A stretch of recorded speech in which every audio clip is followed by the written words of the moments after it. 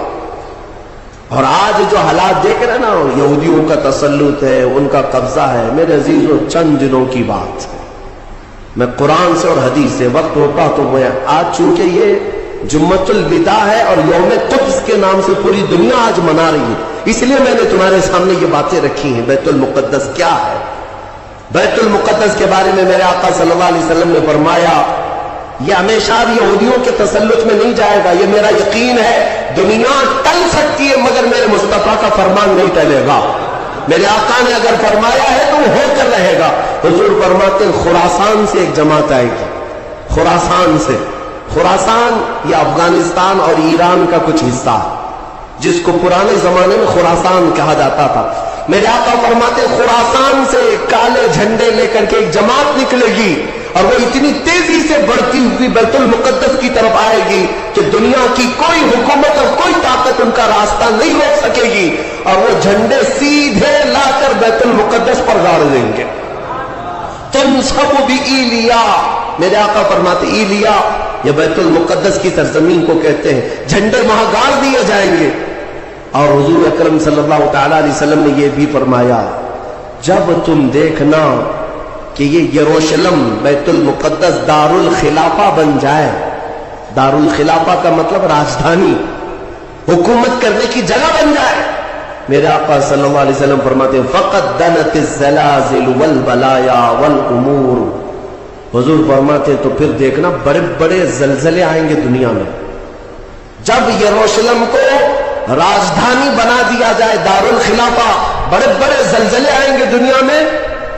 والبلایا، اور بہت ساری بلائیں پھیلیں گی پوری دنیا میں. یہ وائرس یہ کنٹینیو آئیں گے، یہ مت سمجھنا کورونا چلا گیا.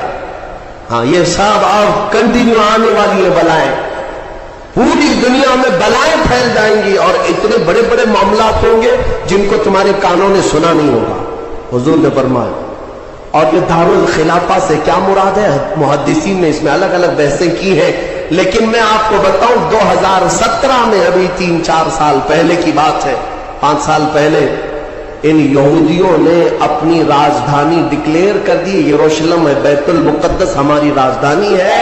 اور سارے سفارت خانے جتنے بھی ایمبیسی ہیں انہوں نے سب وہاں پر منتقل کرنا شروع کر دیا اور بیت المقدس کی سرزمین کو اپنا کیپٹل سٹی بنانے کا اعلان کر چکے.